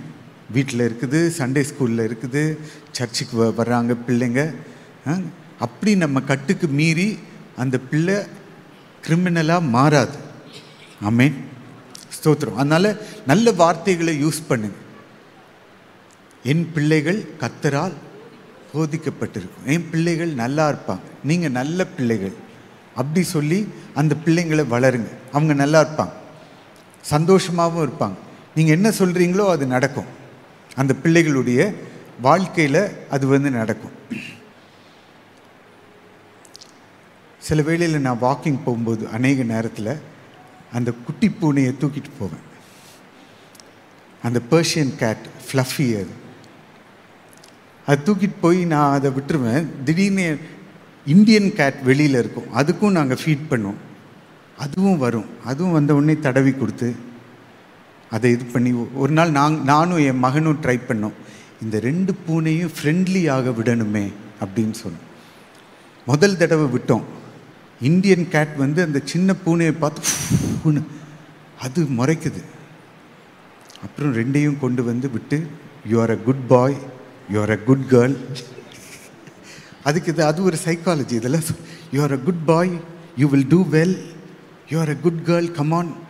இந்த குட்டி பூனை என்ன பண்ணுது, அதுவுடைய மூஞ்சில் போய் உராசுது. இதுக்கு அவ்வளோதான் தெரியுது. உங்கள் மூஞ்சில் உராசுனா எப்படி இருக்கும், எரிச்சல் வரும்ல, அதே மாதிரி அதுக்கு எரிச்சல் வருது. கொஞ்ச நாள் விட்டோம் அந்த மாதிரி, you are a good bye, you are a good girl அப்படின்னு சொல்லி விட்டு, இப்போ 2ம் 1 மணி நேரம் ஃப்ரெண்ட்லியாக ஒன்றா இருக்குது ஒரே இடத்துல. என்ன வார்த்தை? மிருகத்துக்கு. யூ வில் டூ குட், நீ நல்லா இருப்ப. நான் இப்படி சொல்வேன், நீ என் பிள்ளை மாதிரி. அதுக்குள்ளே என்ன வேலை செய்யுமோ ரெண்டும் இது பண்ணி சமாதானமாக இருக்கணும் அப்படின்னு சொல்லுவேன். அதனால் சில வேளையில் இந்த குட்டி அந்த பெருசை துரத்திட்டு ஓடும். சில வேளையில் பெருசு இதை இது பண்ணிகிட்டு இருக்கோம். ஆனால் ரெண்டும் ஒன்றுக்கு ஒன்று அதோடைய கம்பெனியில் அது இருக்குது. அதே மாதிரி பிள்ளைகளுக்குள்ளேயும் இந்த மாதிரி காரியம், குடும்பத்தில் இந்த மாதிரி காரியங்கள் வரலாம். வந்தாலும் பிள்ளைகள் தேவன் நம்மளுக்கு கொடுத்த பிள்ளைகள். அதே வார்த்தையை சொல்லி, நல்ல வார்த்தை நம்ம பிள்ளைங்க கர்த்தரால் போதிக்கப்பட்டிருப்பாங்க. அவங்கள பார்த்து கழுத, நாய் அப்படின்லாம் சொல்லாமல் நன்றியாக சொன்னீங்கன்னா பரவாயில்ல. நாய் மாதிரி நன்றியாக இருக்க. அப்போது நம்ம என்ன அந்த பிள்ளைகள்கிட்ட சொல்லுகிறோமோ அதுதான் நம்மகிட்டையும் ரிஃப்ளெக்ட் ஆகும் அப்படின்றத பார்க்குறோம். அடுத்த எம் என்ன? அடுத்தது இப்போ இது வரைக்கும் என்ன வந்தோம்? எல் வரைக்கும் வந்தோம். உண்மை பேசுவது என்பது வாழ்க்கையில் ரொம்ப முக்கியம். பெரியவர்களுக்கு நான் சொல்லிக் கொள்கிறேன், சில வேளையில் சத்தியத்தை பேசி, உண்மையை பேசி, அதனால சில பாடுகளை அனுபவிக்க வேண்டியது இருக்கலாம். சில பேர் எடுத்துக்கோங்களேன், பைபிளில் யோவான் ஸ்நானகனை எடுத்துக்கோங்க. குடும்பத்துக்கும் சரி, வாழ்க்கையிலையும் சரி, யோவான் ஸ்நானகன் எல்லாரை பார்த்தும், அருமையான நண்பர்களே, உங்களுக்கு ஒரு நற்செய்தியை நான் வைத்திருக்கிறேன், உங்கள் வாழ்க்கையில் நன்மை நடக்கப் போகுதுன்னு சொல்லலை. விரியன் பாம்பு குட்டிகளே, வருங்கோபத்துக்கு இது யாருக்கு பிடிச்சதாங்க அப்படின்னு கேட்டார் அவர். இதான், ஏன்னா அவர் உண்மையை பேசினார். அப்போ உண்மையை சொல்லணும்னா கர்த்தர் என்ன சொல்கிறாரோ அதை சொல்லணும். எரேமியா தீர்க்கதரிசியை எடுத்துக்கோங்க. அவர் என்ன பேசினார்? நானும் நல்லா இருக்கிறேன், நீங்களும் நல்லா இருக்கீங்க, எல்லாம் நல்லா இருக்குதுன்னு சொன்னார். கர்த்தர் கொடுத்த வார்த்தை, ஏய் நீ விபச்சாரம் பண்ணுறப்பா, வேசித்தனம் பண்ணுறப்பா, நீ திருந்தணும்ப்பா அப்படின்னு அந்த எரேமியா தீர்க்கதரிசி அங்கே இருந்ததான அந்த பாவத்தை குறித்து, விக்கிரகாராதனை குறித்து அவர் கண்டித்து பேசினார். கண்டித்து பேச வேண்டிய நேரத்தில் பேசி தான் ஆகணும். நோவா எடுத்துக்கோங்களேன். நோவா உங்கள் எல்லாருக்கும் நல்லது நடக்க போகுதுன்னு சொன்னாரா? ஜலப்பிரளயம், அழிவு வரப்போகுது. அவர் நீதி பிரசங்கி.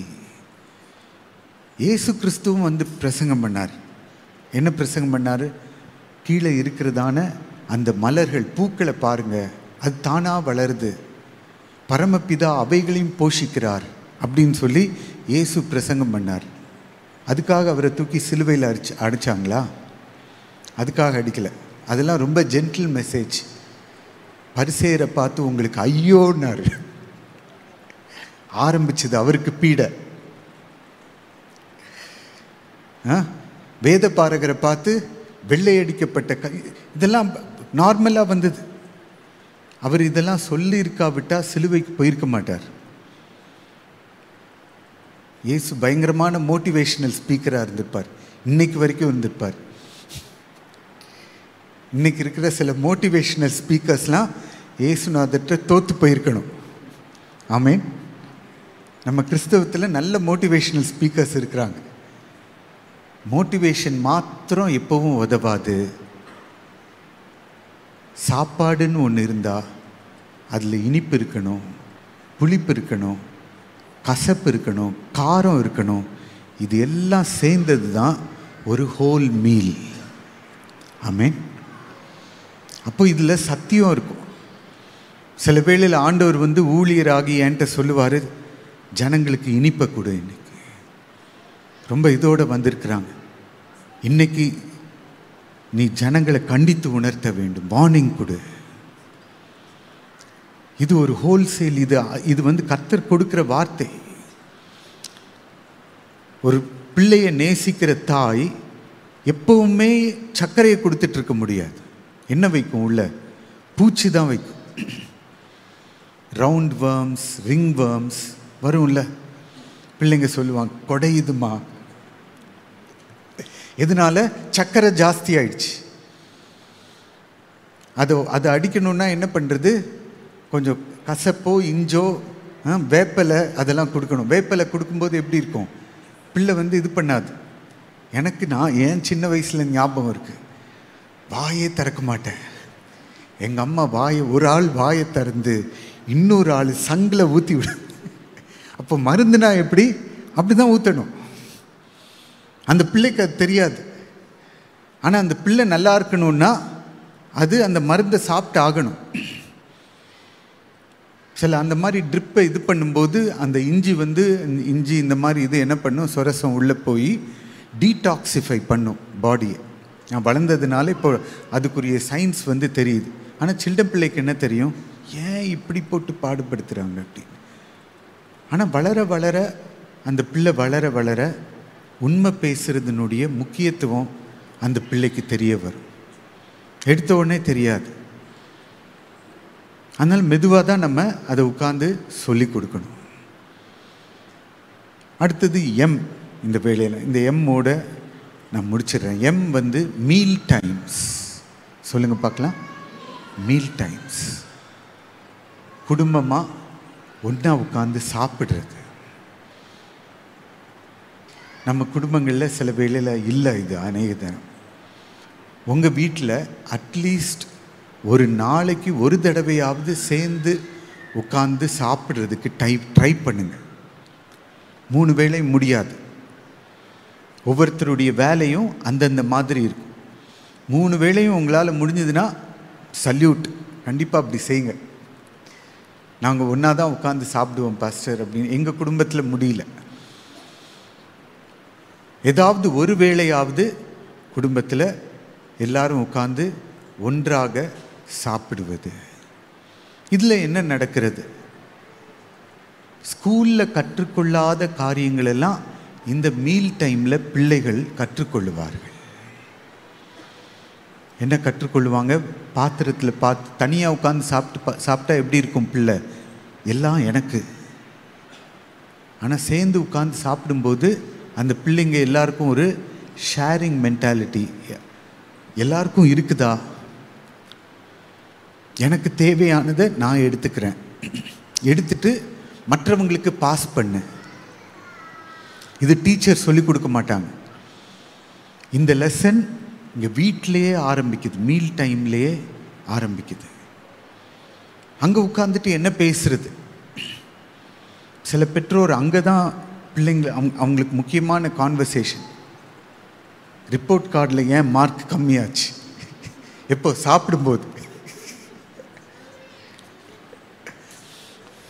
மார்க் கம்மியானது உண்மைதான். நீ எப்போ ஒழுங்காக படிக்க போகிற, அடுத்த தடவை அந்த பிள்ளை அங்கே சாப்பிட்றதுக்கு இந்த மாதிரி 3-5 தடவை கேட்டிங்கன்னா ஆளை விடியா. அதை பேசுகிறதுக்கு அப்புறம் வேறு தனியான ஒரு நேரம் இருக்குது, நீ எப்படி உன் டைமை ஸ்பெண்ட் பண்ணுற. ஆனால் அந்த நேரத்தில் வந்து ஹார்ட் சப்ஜெக்ட்ஸை பேசக்கூடாது. மீல் டைமில் வந்து சாப்பிட்ற நேரத்தில் கண்டிக்கிற காரியங்கள். அந்த பிள்ளை சொல்லும், சாப்பிடாம ஆளை விடுங்க, சாப்பிட்றதுக்காக உள்ள அங்கே வந்து உட்கார்ந்துருக்குறோம். அது ஒரு ப்ளசன்ட் டைமாக அந்த நேரத்தில் இருக்கணும். என்ன நடந்தது ஸ்கூலில், என்ன நடந்தது, நீ என்ன பண்ண, இன்னைக்கு ஜோம் பண்ணியா, ஆண்டவர் உன் கூட என்ன பேசினாரு, என்ன வசனத்தை வச்சு பேசினாரு அப்படின்னு ஒருவருக்கொருவர் பேசுகிற நல்ல ஒரு நேரமாக, தாயாரை பற்றி தகப்பனாரை பற்றி மனைவி சொன்ன மாதிரி நல்ல காரியங்களை பேசுகிற ஒரு நேரமாக. சரி, பிரச்சனைகளை ஒருவேளை பிள்ளைகள் சாப்பிட்ற நேரத்தில் கொண்டு வரலாம், அதுக்கு அந்த நேரத்தில் சொல்யூஷன் கொண்டு வரலாம், சொல்யூஷன் நம்ம கொடுக்கலாம். அதனால் பல காரியங்கள், meal time is a time of learning lessons. பிள்ளைகள் அதிகமாக கற்றுக்கொள்ளுகிறதான ஒரு நேரம் என்ன அப்படின்னு பார்த்தீங்கன்னா, இப்படி சேர்ந்து உட்கார்ந்து சாப்பிடுகிற நேரம். பல காரியங்களை பெற்றோர்கள் இந்த மீல் டைமில் பிள்ளைகளுக்கு சொல்லிக் கொடுக்க முடியும். அதனால் சில பிள்ளைகளும் இருக்கிறீங்க இந்த இடத்துல, குடும்பத்தில் நான் பிள்ளைகளுக்கும் மற்றவங்களுக்கும் சொல்கிற ஒரு ஆலோசனை, மற்றவங்க இருந்தாங்கன்னா நீங்கள் தனியாக சாப்பிடாதீங்க. நான் போய் என் ரூமில் தனியாக சாப்பிட்றேன், அது வேண்டாம். மீல் டைம் அப்படின்னு ஒன்று வச்சோன்னா எல்லாரும் சேர்ந்து சாப்பிடுவோம். சரி, எல்லாரும் இல்லையா, ஒரு 2 பேராவது இருக்காங்களா, சேர்ந்து உட்காந்து சாப்பிடுவோம். தனியாக உட்காந்து சாப்பிட்டுக்கிட்டு ஒரு வீடியோவை பார்த்துக்கிட்டு செல்ஃபோன் இதெல்லாம் பிரேக் பண்ணிடுங்க. டிவி பார்க்குறது, அதை டிவி போய் இந்த சின்ன டிவி வந்திருக்குது, அவங்க டேபிள்லேயோ ஏதோ ஒரு உட்காந்து செல்ஃபோன், அது ஒரு நல்ல பழக்கம் இல்லை. Break that habit. சாப்பிடும்போது நல்லா பேசி நல்ல உரையாடி அந்த மீல் நல்ல ஆசீர்வாதமாக இருக்கும்படியாக பார்த்து கொள்ள வேண்டும். மேலை நாடுகள்லாம் பார்த்தா அங்கே இருக்கிற சில ஊழியர்கள்லாம் பேசுவாங்க, pastor shall we meet for lunch அப்படின்னா, shall we meet for dinner அப்படின்னு பேசிக்கிடுவோம், ஒருத்தருக்கு ஒருத்தர் பேசிக்கிடுவோம். அந்த சாப்பாடு எதுக்காக உள்ள நம்ம பாரம்பரியம் என்னென்னா, உள்ளே வந்தால் கையும் வாயும். ஆனால் சாப்பாடு அது கிடையாது. அது சாப்பாடு, the meal time is a time of fellowship. இப்படியாக சில பாஸ்டர்ஸ் மற்றவங்க கூடும்போது சாப்பாடு முக்கியம் இல்லை, அங்கே யாரை பார்த்து பேசுகிறோம், என்ன பேசுகிறோம், அது மிக மிக முக்கியம். சில பேர் அதான் சொன்ன மாதிரி வாயும் கையுமா இருப்பாங்க. அது நீங்கள் தனியாக சாப்பிடும்போது வேணால் வச்சுக்கோங்க. சாப்பிட்டு அப்படி வாயும் கையுமா, அதுக்கு ஒரு இன்டர்வெல்லே இருக்காது. வயிறு அழுவும், முழுசாக தூக்கி போடுறியே உள்ள.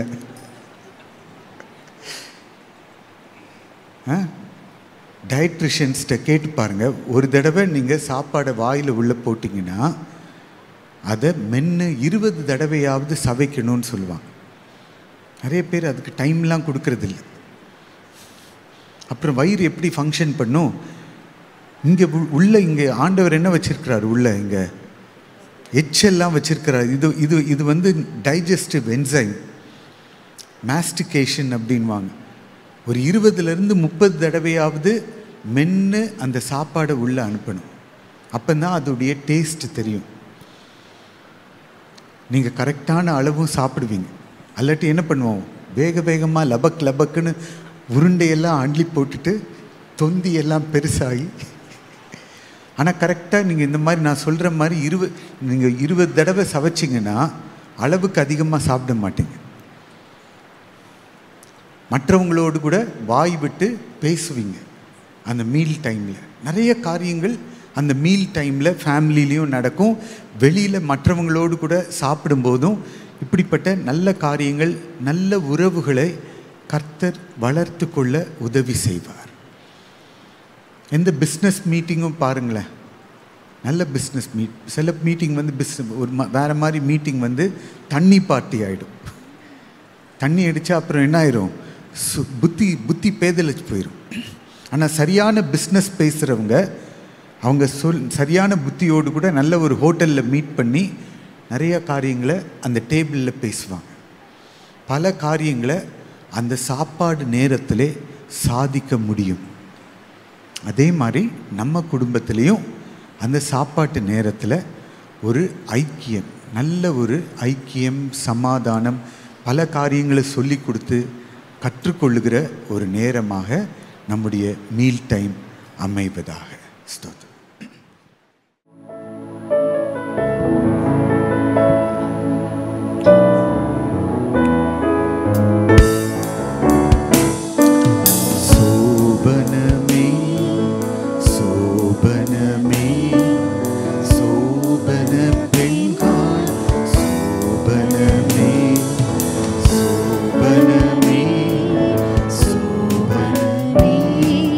சோபன பெண்கால்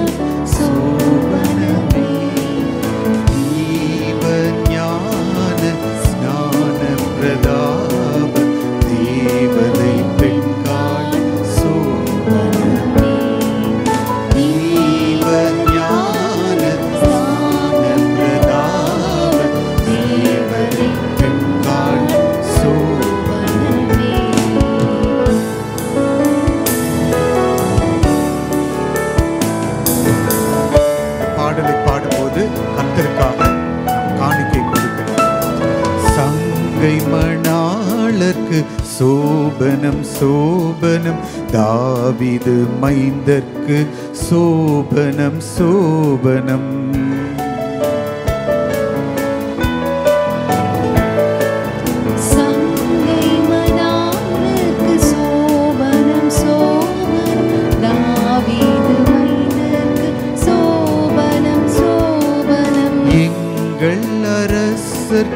சோபனம் சோபனம், இயேசுநாதர்க்கு சோபனம் சோபனம். அரசுக்கு சோபனம் சோபனம், இயேசுநாதர்க்கு சோபனம் சோபனம். சோபனமே சோபனமே சோபன பின்னால் சோபனமே, தீபஞான ஸ்நான பிரதான தேவதை பெண்காட் சோபனமே.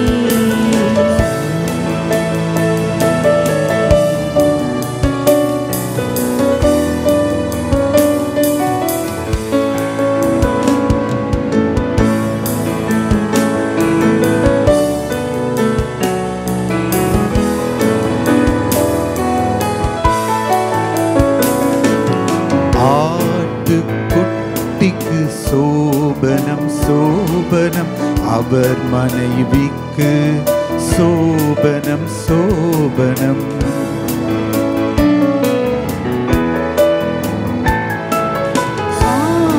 ஆட்டுக்குட்டிக்கு சோபனம் சோபனம், அவர் மனைவிக்கு சோபனம் சோபனம். தீட்டகணவர்க்கு சோபனம் சோபனம், செல்வகுமாரிக்கு சோபனம் சோபனம். தீட்டக்கணவர்க்கு சோபனம் சோபனம், செல்வகுமாரிக்கு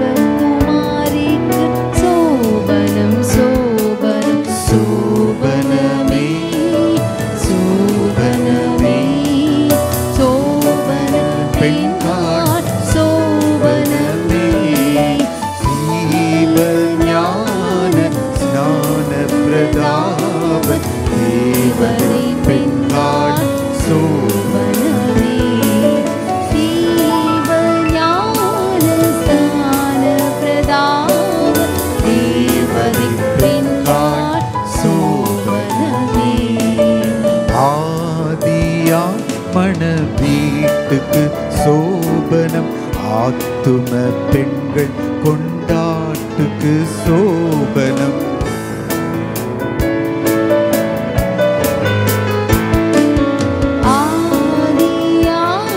ஆதியாமனவாட்டிக்கு சோபனம், ஆத்தும பெண்கள் கொண்டாட்டுக்கு சோபனம். வேத நாயகன் பாட்டுக்கு சோபனம், மேசியாவின் மன்றாட்டுக்கு சோபனம். வேதநாயகன் பாட்டுக்கு சோபனம், மேசியாவின் மன்றாட்டுக்கு சோபனம். சோபனமே சோபனமே சோபன பெண்காட் சோபனமே. தீய ஞான ஸ்நான பிரதாப தேவதை பெண்காட் சோபனமே. தீய ஞான ஸ்நான பிரதாப தேவதை பெண்காட் சோபனமே சோபனமே சோபனமே. ஆமென். இந்த பாட்டு எழுதி 250 வருஷம் ஆயிடுச்சு. சோபனம்னா என்னங்க அர்த்தம்? சோபனம்னா மங்களம், ஆசீர்வாதமாக இருங்க அப்படின்னு அர்த்தம். யாரெல்லாம் ஆட்டுக்குட்டியானவருக்கு சோபனம், ஆட்டுக்குட்டி இயேசு கிறிஸ்து, ஆட்டுக்குட்டியுடைய மனைவி யார்? நம்ம தான், மணவாட்டி. நம்ம எல்லாருக்கும் சோபனம். ஆமென். காலையில் இப்போ எப்படி முடிப்போம்? ஆசீர்வதிப்பார் அப்படின்னு முடிப்போம். இன்றைக்கி சோபனம் அப்படின்னா மங்களகரமாய் நீங்கள் இருங்கள் அப்படின்னு சொல்லி இந்த ஆராதனையை நம்ம முடிக்கிறோம். ஹல்லேலூயா. எல்லாரும் ஜெபம் பண்ணுவோமா இந்த வேளையில்? ஆமாம் ஆண்டவரே, இயேசு எங்களோடு கூட இருக்கும்போது எங்கள் வீட்டில் எப்போவும் மங்களகரம்தான். எங்கள் வீட்டில் எப்போவும் தேவ ஆசீர்வாதம், தேவ மகிமை. ஒவ்வொருவர் வாழ்க்கையில் இன்னைக்கு கொடுத்ததான நல்ல ஆலோசனைகளுக்காக உமக்கு ஸ்தோத்திரம். காலையிலிருந்து நீர் கொடுத்ததான உம்முடைய ஆலோசனைகள், வார்த்தைகள் எல்லாவற்றுக்காக உமக்கு ஸ்தோத்திரம். ஒன்றையும் தரையிலே விழ பண்ணுவதில்லை. ஒவ்வொன்றும் எங்களுக்கு ஆசீர்வாதமாக இருக்கிறபடினாலே உமக்கு நன்றி செலுத்துகிறோம். போகையிலே உம்முடைய பிள்ளைகள் ஒவ்வொருவரோடும் தங்கியிருந்து வழி நடத்தும்படியாக நாங்கள் ஜெபிக்கிறோம். குறைவுகளை எல்லாம் நிறைவாக்குகிற கர்த்தர் நம்மோடு கூட இருக்கிறார், நம்மோடு கூட வருகிறார். ஒவ்வொரு வீடுகளுக்கும் அவர் நீர் வருகிறீர். உமக்கு நன்றி செலுத்தி உம்மை ஸ்தோத்திரிக்கிறோம் ஆண்டவரே. எங்களோடு கூட இடைப்பட்டதற்காக உமக்கு ஸ்தோத்திரம். இயேசு கிறிஸ்துவின் வல்லமை உள்ள நாமத்தினாலே கேட்டுக்கொள்கிறோம் அன்பின் பிதாவே. சேர்ந்து சொல்லுவோம். என் ஆத்துமாவே கர்த்தரை ஸ்தோத்திரம், என் மொழியோடு என் ஆத்துமாவே கர்த்தரை ஸ்தோத்திரம். கர்த்தர் செய்த சகல உபகாரங்களையும் மறவார். திருத்துவ தெய்வத்தினுடைய பிரசன்னம் ஒவ்வொருவரோடும் ஒவ்வொரு குடும்பத்தோடும் இருப்பதாக. ஆமென். ஸ்தோத்திரம். Praise God.